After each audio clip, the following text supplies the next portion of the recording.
Since the opening of Tutankhamun's tomb over a decade ago, 8 individuals directly involved in the excavation and one of the originators of the Curse of the Pharaohs tale have passed away.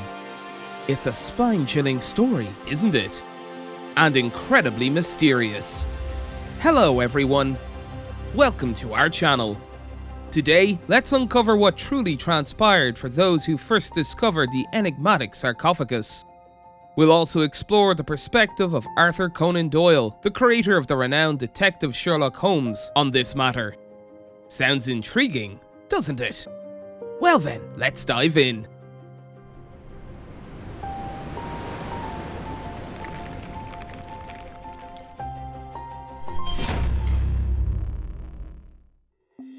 Tutankhamun, the beginning. By the early 20th century, the Valley of the Kings near Luxor had already undergone thorough investigations, with treasure hunters and archaeologists examining every stone in the vicinity. This site, resembling a field that had been ploughed over 100 times, gave off an air of indifference, as if the owner of the field didn't expect anything more valuable than last year's carrots to emerge. Theodore Davis, an American entrepreneur who held the excavation rights for this site, gave up on finding an untouched pharaoh's tomb here, noting that the Valley of the Kings had been thoroughly excavated. However, the 5th Earl of Carnarvon, George Herbert, a British aristocrat, took a gamble and initiated his own investigation, causing a sensation. To lead the excavation, he invited Howard Carter, a renowned archaeologist and former Inspector General of Upper Egypt for the Egyptian Antiquities Service, also a Briton.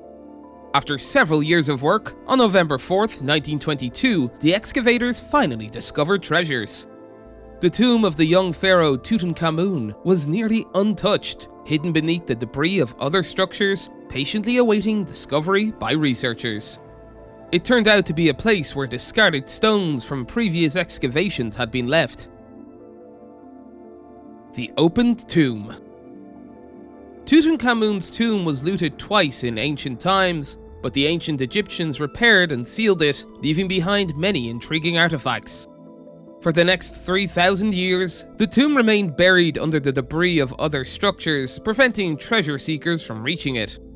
In reality, it was a rather modest tomb, not befitting a pharaoh, simply because Tutankhamun passed away at the young age of 18. Due to his untimely death, there wasn't enough time to construct a lavish tomb for him, so he was laid to rest in the tomb originally made for a lower-ranking noble. However, within this tomb, for the first time in the history of the Valley of the Kings, a nearly complete set of burial items for a king was discovered. On February 17, 1923, with local dignitaries watching, Carter opened the sealed door. As he placed a candle inside the opening, a voice asked, "Can you see anything?" To which he replied, "Yes, wonderful things." Thus began the exploration of one of the most noteworthy archaeological sites in the world. Simultaneously, the story of Tutankhamun's curse also commenced. At that time, many things related to ancient Egypt carried mystical elements. This new and outstanding discovery was no exception to the fate of being surrounded by mysticism. After this find, a series of unusual events occurred, adding to the mystique. Let's explore those events in chronological order.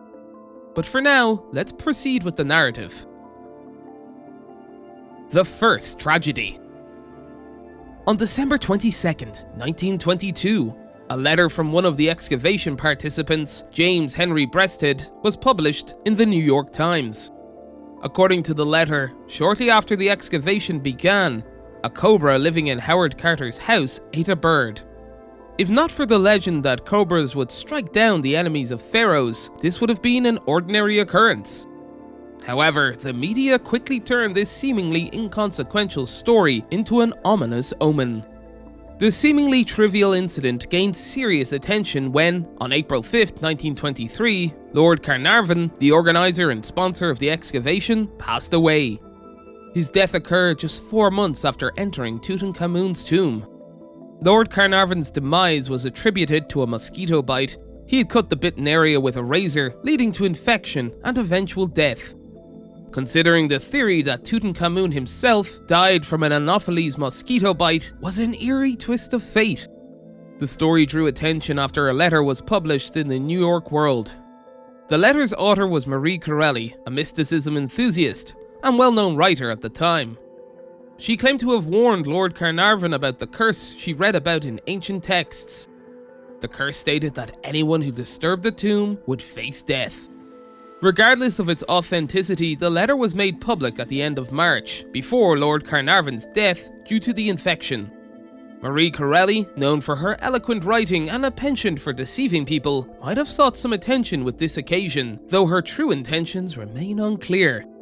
However, she passed away herself in April 1924, a year later. Was it the curse? The cause of her death remains uncertain. Arthur Weigall, the origin of the curse legend. Needless to say, the death of Lord Carnarvon sent shockwaves through everyone. However, Arthur Weigall, a renowned British Egyptologist and journalist, had a different perspective. He did not hold a favourable view of the group of first discoverers. Weigall, who was covering the opening of Tutankhamun's tomb for the Daily Mail, was discontented with Lord Carnarvon's decision to grant an exclusive interview to the rival Times newspaper. Additionally, he had a tense relationship with Howard Carter, the leader of the excavation team. Unable to access the excavation site, Weigall needed to stir readers' interest with something else. In his book, Tutankhamun and Other Essays, Weigall recounted seeing Lord Carnarvon in high spirits and allegedly told journalists, if the Earl went down into the tomb in this state, he wouldn't last more than 6 weeks. While hinting at occult elements to his readers, Weigall skillfully avoided directly discussing the curse of Tutankhamun and continued to exploit this theme. After the Earl's death, Weigall reported that the scar on the Earl's cheek was in the exact spot where Tutankhamun's face had been bitten by a mosquito. Naturally, no one could verify this claim. Weigall also spoke to everyone about the mysterious power outage in Cairo that occurred on the very day the Earl passed away. Victims of the curse.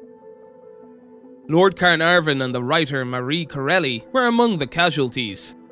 Is that enough to talk about the curse? If not, let's introduce a few more facts.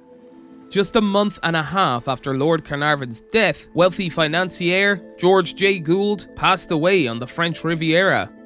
He too had visited Tutankhamun's tomb.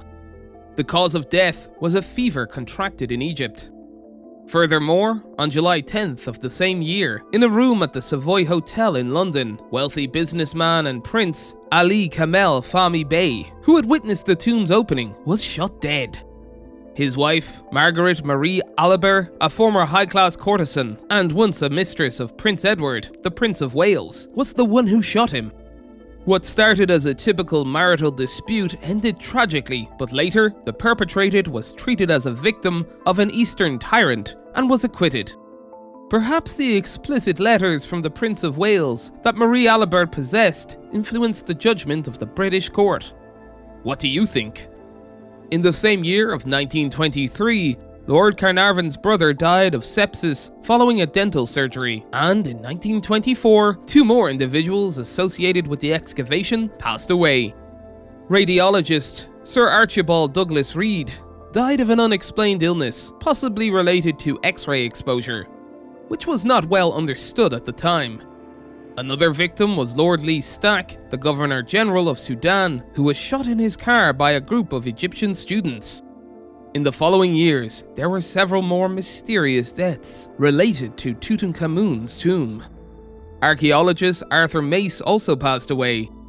Due to deteriorating health, he left the excavation site in 1924 and died in Sussex after 4 years of retirement. The following year, Richard Bethel, Howard Carter's secretary, also passed away. According to various estimates, the victims of the curse of Tutankhamun numbered between 13 to 25, including excavation team members and their relatives. The curse of Tutankhamun. Who is to blame? This is truly a supernatural phenomenon. To explain all these events, various theories have been proposed, including Tutankhamun's own illness and the impact of mold in the tomb. Furthermore, there were theories involving intentionally placed poisons or radioactive substances within the stone coffin.